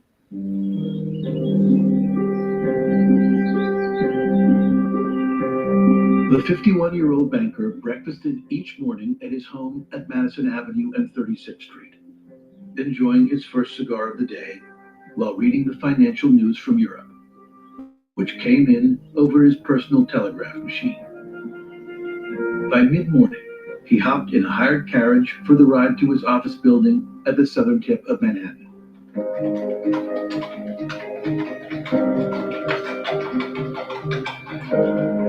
Half an hour later, he was on the narrow cobblestone lane where modern American finance was being invented, Wall Street. When he closed the door to his glass office, J.P. Morgan rarely looked up from his paperwork. Everyone at Drexel Morgan and Company, even his partners, knew not to interrupt him. Morgan was definitely the boss. He was a very confident person. And when he determined what was the right path and what to do, he did it. He was Hey, y'all, let me ask you something. Did y'all hear? Yeah. But did y'all hear when they said that he gets his telegram every morning from Europe? So they were here, rich there, monopolizing here and there. Y'all see it? Okay. Yeah, that monopoly, bro. You own it. disputedly the final word. Morgan came from a moneyed family, moneyed in 2 cents. I'm glad that 5 of us in gonna addition, know this. they were in the business. Thank y'all. Because I And feel like Morgan you're in a understood better very place than early we was. that money was 5 of what us made knowing everything what the else hell's happen. going on. Pierpont's father, Junius Morgan, was a powerful London-based American banker who had introduced his son to his network of European investors and taken pains to ready him for a life in finance. I wish to impress upon you the necessity of preparation for responsibilities, Junius had told his only surviving son. Be ready to assume and fulfill them whenever they shall be laid upon you. That's some Junius strong words too. was a They very have a one exacting, child, but also very attentive father. So he's very, very interested in. See, one thing I saw in this movie with these people is that they had goals, they had plans, and they had a whole agenda, and they stuck to it. That's what I see about these people. Say what you will, say what you won't, but you talking about people came here poor, broke, disgusted, and came up off of whatever. And I don't see it like, like it really was, I'm sure.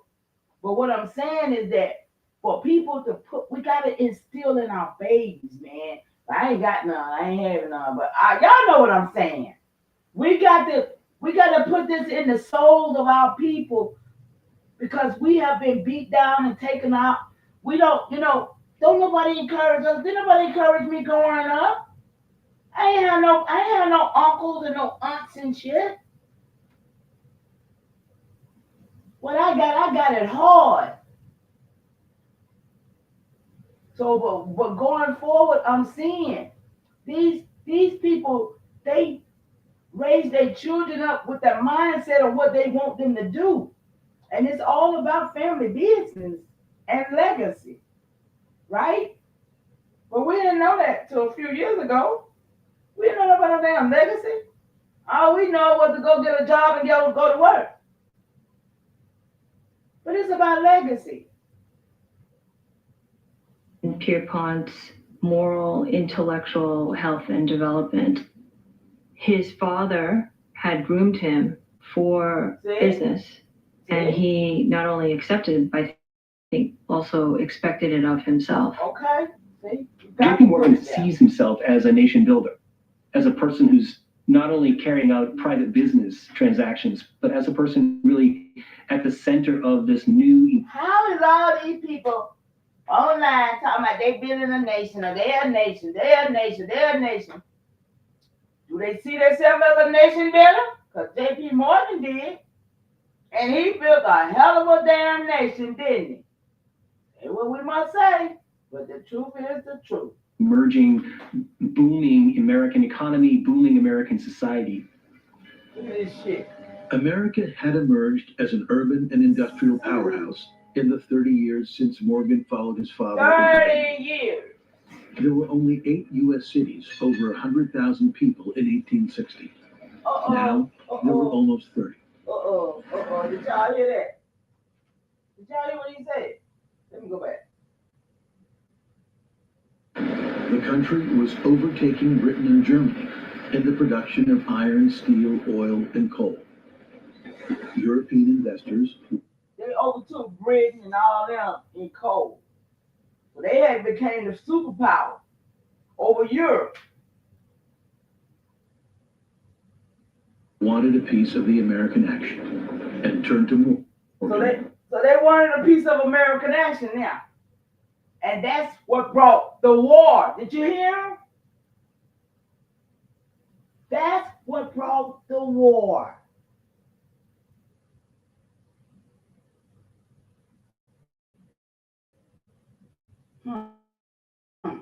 They try to act like it be about some black and white shit, don't they? That's what I always thought it was, about some black and white shit, the Civil War, right? To get it. Think of him as a conduit or a pivot between European capital and American industry, and especially American industry. He had the balancer, he had that, foreign capital, and that will be the railroads. Okay. Just telling us a good story, hey, y'all.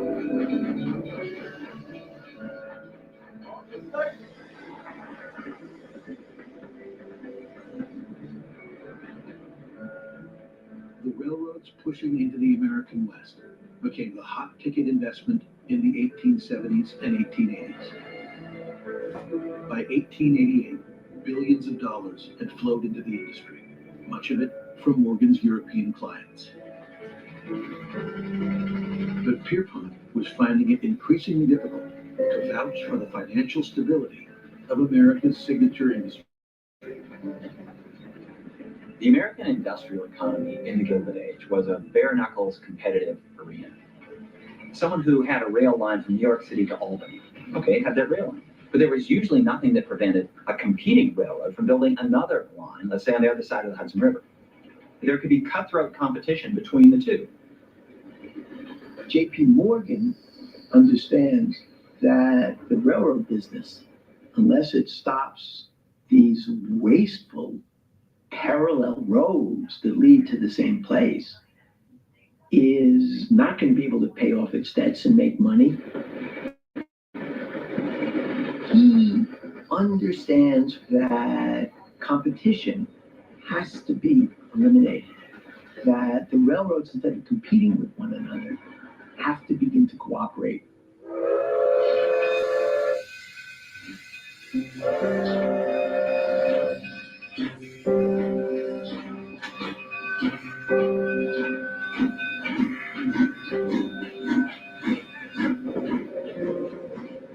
In the Christmas season of 1888, between tending to the plans for Madison Square Garden and paying for a holiday dinner for 200 orphans at the East Side Newsboys Lodging House, Morgan convened a gathering of 14 key railroad presidents. This is a guy who can beckon these corporate titans to his home, and they show up. Morgan had already established a reputation for his commanding presence, his own internal discipline. He was a man of a kind of iron will. And his purpose at that meeting is to begin to establish among them some kind of self-conscious reining in of their competitive instincts. Morgan hosted a series of meetings over the next 3 weeks, with harsh words cutting through the halo of soft electric light in his Madison Avenue mansion. Amid his growing trove of treasures, paintings, tapestries, medieval armor, ivories, and ancient bronzes, Morgan bullied and cajoled. Your railroads belong to my clients, he gruffly reminded the bosses.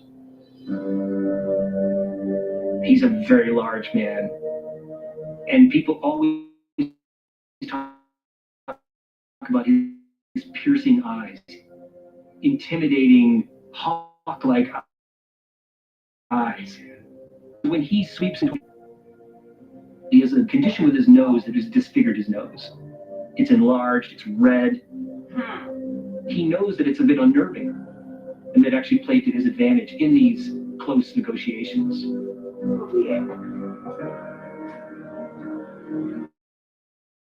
By the second week of January, Morgan had herded the railroad men into an agreement to set uniform rates, to assign to each road its due share of the competitive traffic, and to stick to the arrangement or risk financial penalty. The commercial treaty lasted only a matter of weeks. Morgan comes to a conclusion that he's never going to be able to pull this off, that these railroads are inherently antagonistic toward each other. So the only solution is consolidation, to merge these railroads so that there's less and less competition. Morgan would never say the word aloud, but his plan was to engineer something nearing a monopoly in the railroad industry and to maintain control.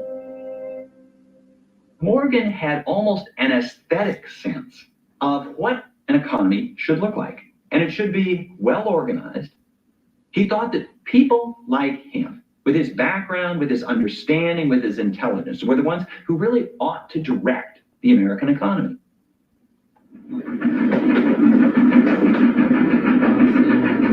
Problematic as they were, the railroads were proving to be the engines of industrialization on the American Steel hadn't been made till they made it here. By 1890, there were more than 70,000 miles of track in operation west of the Mississippi. Well, they made steel here. That steel was the major thing. That's why they got steel everywhere today. American farmers were shipping wheat, corn, oats, and rye across the world, feeding the growing cities on the eastern seaboard and the capitals of Europe.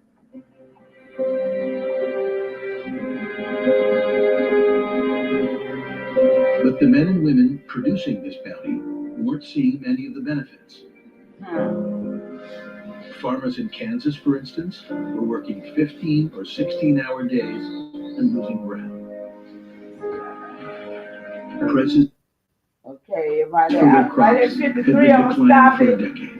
Might come back with the rest of it, but I got some more stuff I want to show y'all. And their mortgages were likely to be held by bankers back east. And there were few laws to stop the most predatory lenders from charging 20, 30, or even 50% interest per year. The cost of transporting crops to market, meanwhile, remained an onerous burden. All right, good deal. We did 53 minutes and 11 seconds of this video. It's called The Gilded Age, y'all. It's a full document, so I know it's a lot within that next hour because it was a lot in those 53 minutes, right? So, but I'm gonna stop it right there, and maybe if I come back on tomorrow, any time of the week, because I do this spontaneous. It's spontaneous. Yeah. So I'm gonna stop this one, and I want to go right here. Let's see here. I want to show y'all a few things that I was looking at. Let's see here. Can we pull some stuff up?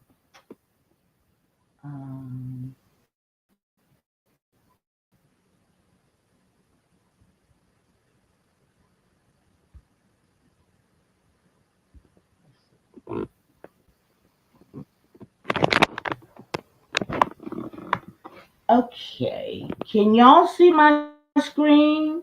Can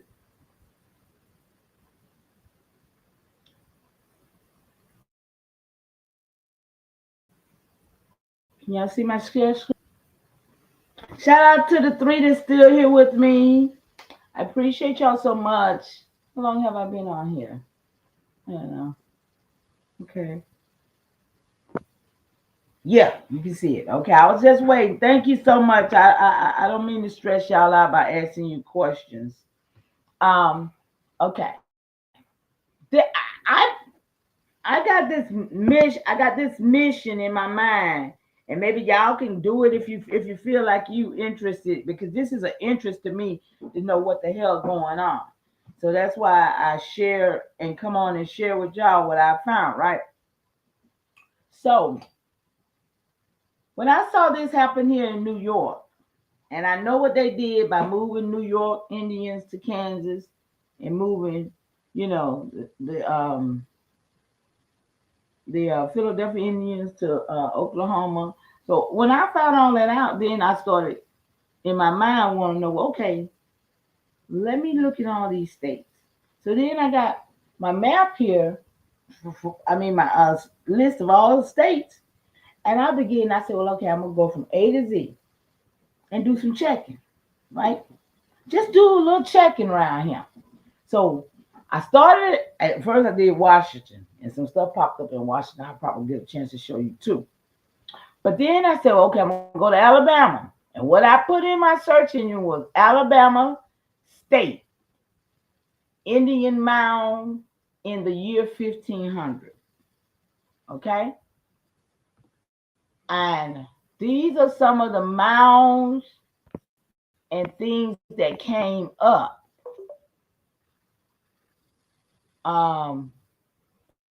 These are places in Alabama. Can you see them? Let me see here. Can I make it big? Oh, okay. Mounds of the woodland Indians, right? And as I said, I did it for the 1500s. So,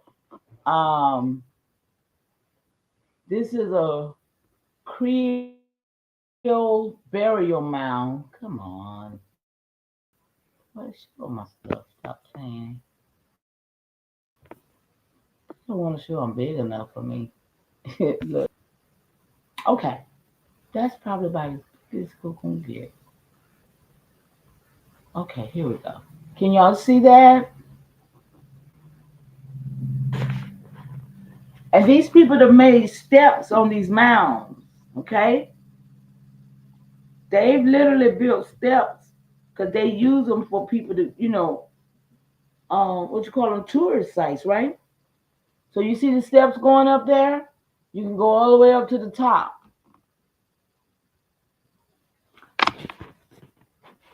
And it's one in Alabama called Mound City. And it's a bunch of little mounds around, just mounds all around. And the one that I walked up on, I was up in the trees.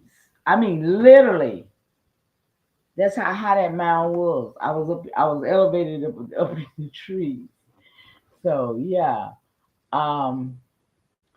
But I just went on this journey just to find out what, some of the things that's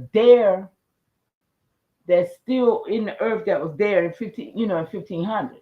So, like I said, y'all, I just wanted to share that with y'all because we all is on this journey and we all trying to find out what, where, and how, So then I went to, what else did I do? I did, I think I did the the buildings. Okay, here we go. Let's see. Oh wow, you see that mound right there, y'all? Look that mound right there. They got a tree growing up out of it.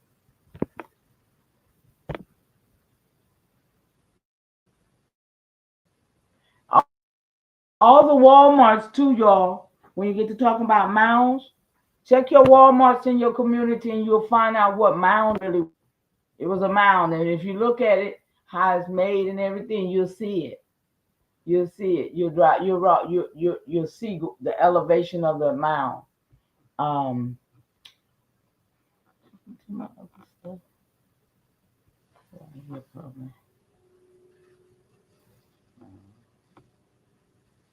Okay.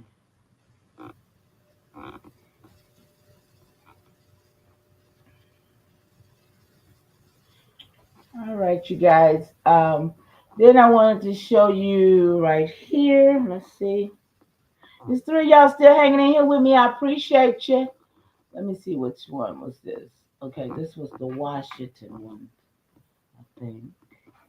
Yeah, this is the Washington. This is Washington mounds in 1500. So they say. I mean, prehistoric. Look at this one, prehistoric. I don't know why it's not letting me show y'all what I'm trying to show y'all. It's making me mad. Oh, okay, that one working. That one, it says prehistory in Native American. Indigenous American had and have rich traditional concerning their origin. And this says, what does that say? Until the late 19th century. Wow, did they tell the truth? They said we held our origin until the late 19th century. This is Monk's Mound. Oh, this is Cahokia Mound up in Illinois. Come on, y'all, show me. Oh, no. Open it up. What's up? Oh, come on, y'all. Bear with me.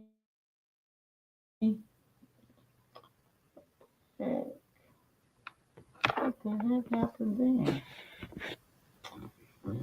Mound. Yeah, y'all. Okay, there it goes. There it is, you guys. You see it?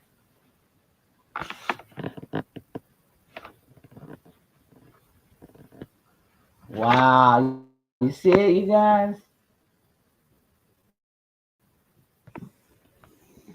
They done excavated it. They've excavated it and they've moved,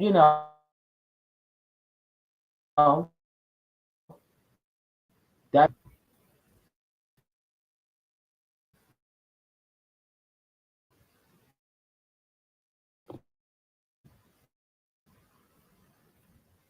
yeah, you can definitely tell.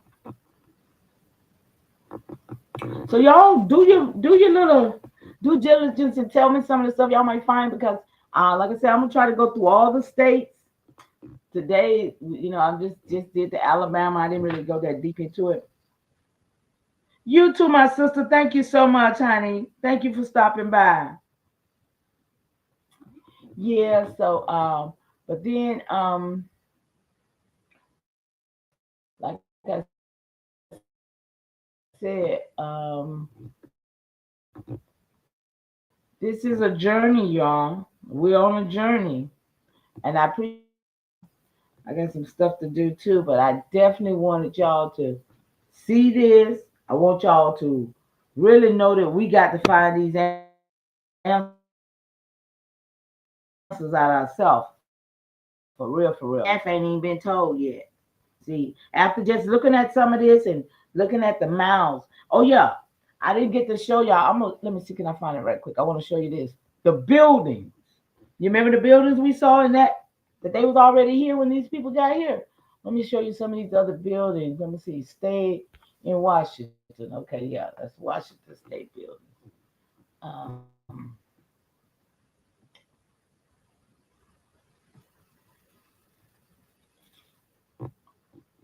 okay.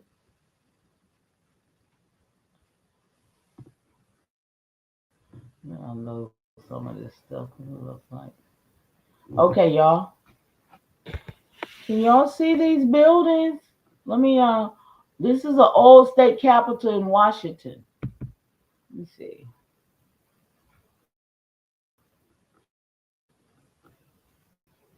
You keep double spinning. Okay. Uh, can y'all see that? Oh snap. Look at that. The Library of Congress. No, that's 1500. That's wrong. Oldest buildings in Washington. See, we don't know these things because we ain't never been there. Right? So like I said, I'm on a journey just to see what else was here and what we don't know because I ain't never been these places. So I just wanted to share that with y'all so we could find out some of these lies that's been told, so that we can really tell our own story. In other words, that's where I'm at with it. So shout out to those that came up in this chat tonight: Sharon, Arthur, Goddess, OG Philly dropped by to say hi to me. I appreciate you, OG. Haka. Oh yeah, Haka hung out with me. Alexis was here. Thank you so much, love. Hope you enjoy that the museums that you go see. And G Snows, what's up, dude? Thank you so much for coming by, y'all. I really enjoyed it tonight. Live and learn. Stopped by and said hi to Mama Cheese. Ah, yeah, that remind me. Let me play my song going out, y'all. I don't hear it no more, thank goodness. But it's all good that we gonna play it tonight. Gonna play it. Wait a minute, I guess so. And then I'm gonna get out of here and go do some more research.